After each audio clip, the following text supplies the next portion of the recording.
UGC 2026 का जो act आया है, इन हिंदू राष्ट्र का जो सपना था उसकी हत्या हो गई है।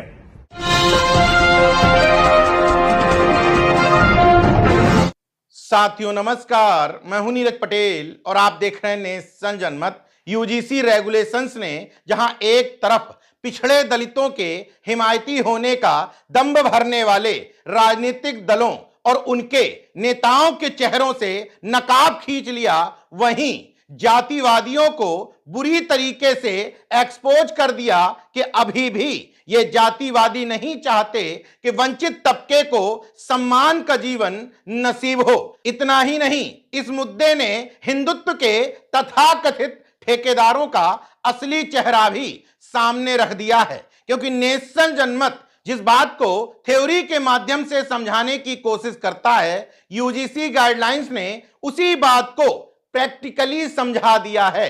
नेशन जनमत बार बार एक बात कहता है कि हिंदू राष्ट्र के पीछे छुपा हुआ असली मकसद है अपने जाति वर्चस्व की स्थापना करना। इसी बात को तनातनी यानी कि तथाकथित सनातनी प्रैक्टिकल समझाने की कोशिश कर रहे हैं। मैं धन्यवाद देता हूं बाबा के खोल में खुद को ओढ़े हुए यति नरसिम्हानंद उर्फ दीपक त्यागी को, जिसने हिंदू राष्ट्र के एजेंडे को एक्सपोज करते हुए इन अंधभक्तों को समझाने की कोशिश की है कि देखो, नेशन जनमत बिल्कुल ठीक कहता था, हमारे लिए हिंदू राष्ट्र का मतलब है मनु का विधान, इस देश में सवर्ण वर्चस्व लागू करना, इस देश में वर्ण व्यवस्था का वही पुराना सिस्टम लागू करना, इस देश में ब्राह्मण वर्चस्व की पुनर्स्थापना करना। अगर यकीन ना हो तो यति नरसिम्हानंद ने जो बात मोदी योगी को संबोधित करते हुए कही है, सुन लीजिए। यूजीसी 2026 का जो एक्ट आया है, इससे मोदी जी आपने कोई और काम किया हो या ना किया हो, लेकिन हिंदू राष्ट्र का जो सपना था उसकी हत्या हो गई है। जहां तक भी हिंदुओं मेरी आवाज जाए, समझ लेना कि आपके हिंदू हृदय सम्राट नरेंद्र भाई दामोदर दास मोदी जी ने हिंदू राष्ट्र के सपने की हत्या कर दी है। ये वो सपने हैं जो आरएसएस ने हमें हमेशा दिखाया। ये वो सपना है जिसको लेकर नाथूराम गौडसे फांसी चढ़ गए थे। योगी जी चिंतन करिए, क्योंकि आपके भाषण अब लोगों को बहुत बुरी तरह चुभने लगे हैं। हमारे जख्मों पर नमक मत छिड़किए। कान खोल करके सुन लिया। जिन तनातनियों को आप सनातनी मान बैठे हैं, वो कह रहे हैं यूजीसी गाइडलाइंस के लागू होने का मतलब है हिंदू राष्ट्र के सपने की हत्या करना। क्यों भाई, यूजीसी गाइडलाइंस में ऐसा क्या है? दरअसल इन गाइडलाइंस में समानता की बात की गई है। समानता शब्द से इन तनातनियों को, इन जातिवादियों को सबसे ज्यादा नफरत है। इसलिए अपने ही वोट बैंक वाले हिंदू भाइयों के समानता के लिए, भेदभाव दूर करने के लिए लाई गई गाइडलाइंस को हिंदू राष्ट्र की हत्या करार दे रहे हैं। इसका सीधा सीधा मतलब है कि हिंदू राष्ट्र की स्थापना में ओबीसी, एससी, एसटी के मान सम्मान, स्वाभिमान की कोई जगह नहीं है। हिंदू राष्ट्र का सीधे सीधे मतलब है ब्राह्मण वर्चस्व, सवर्ण वर्चस्व यानी कि घोर जातिवादियों के वर्चस्व की स्थापना करना।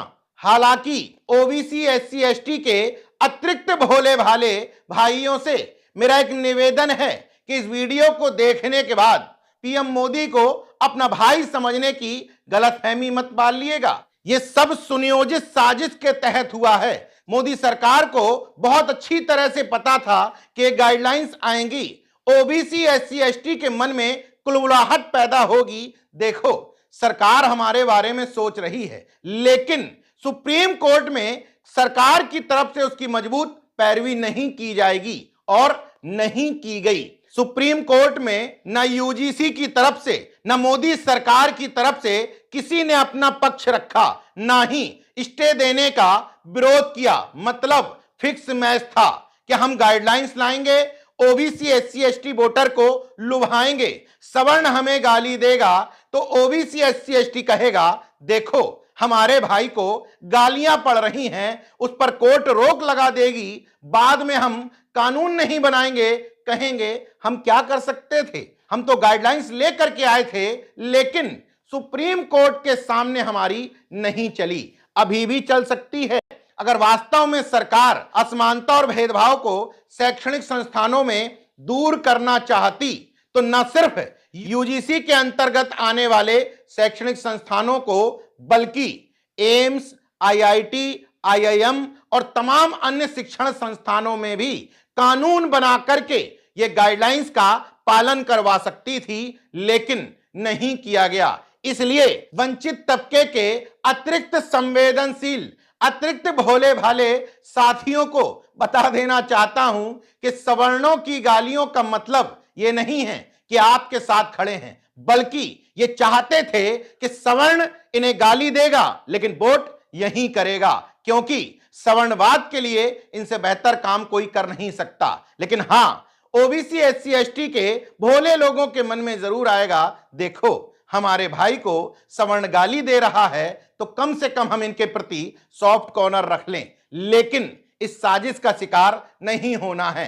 अब सवाल यह उठता है कि यति नरसिम्हानंद जैसे जातिवादियों के हिंदू राज के सपने के खिलाफ खड़ा कौन है, क्योंकि समाजवादी पार्टी, बहुजन समाज पार्टी, कांग्रेस जैसे तमाम विपक्षी दल तो साथ में खड़े हैं कि हां, यूजीसी गाइडलाइंस पर रोक लगा करके सुप्रीम कोर्ट ने बिल्कुल ठीक कदम उठाया। केवल उत्तर भारत के 3 बड़े नेता इसके खिलाफ सीधे तौर पर खड़े हैं। सांसद चंद्रशेखर आजाद पहले दिन से ही यूजीसी गाइडलाइंस के समर्थन में खड़े थे, सुप्रीम कोर्ट के निर्णय के बाद भी खड़े थे, और अब जंतर मंतर पर बड़ा प्रदर्शन करके बता दिया कि हम हां, यूजीसी गाइडलाइंस के हक में, यानी कि ओबीसी, एससी, एसटी के अधिकारों के साथ खड़े हैं। पल्लवी पटेल जो सिराथू से विधायक हैं, सीधे तौर पर यूजीसी गाइडलाइंस के समर्थन में सड़क पर उतर गईं और सड़क पर उनका रौद्र रूप देखने को मिला। तीसरे नेता स्वामी प्रसाद मौर्य, वो भी यूजीसी गाइडलाइंस के समर्थन में सड़क पर उतरे, राजभवन तक पैदल मार्च करने की कोशिश की, हालांकि पुलिस ने रोका, जगह जगह पर झड़प हुई, लेकिन ये 3 नेता पूरी शिद्दत के साथ यूजीसी गाइडलाइंस के समर्थन में खड़े रहे। दक्षिण भारत से एक नेता, तमिलनाडु के मुख्यमंत्री एमके स्टालिन, जो सामाजिक न्याय के मुद्दे पर स्पष्ट रुख रखते हैं, वो भी यूजीसी गाइडलाइन के समर्थन में खड़े हुए। बाकी सब हिंदू राष्ट्र बनवाने के मुद्दे पर तनातनियों के साथ खड़े हैं। अब नेशनल जनमत की थ्योरी और इन जातिवादियों का प्रैक्टिकल सब कुछ आपके सामने है।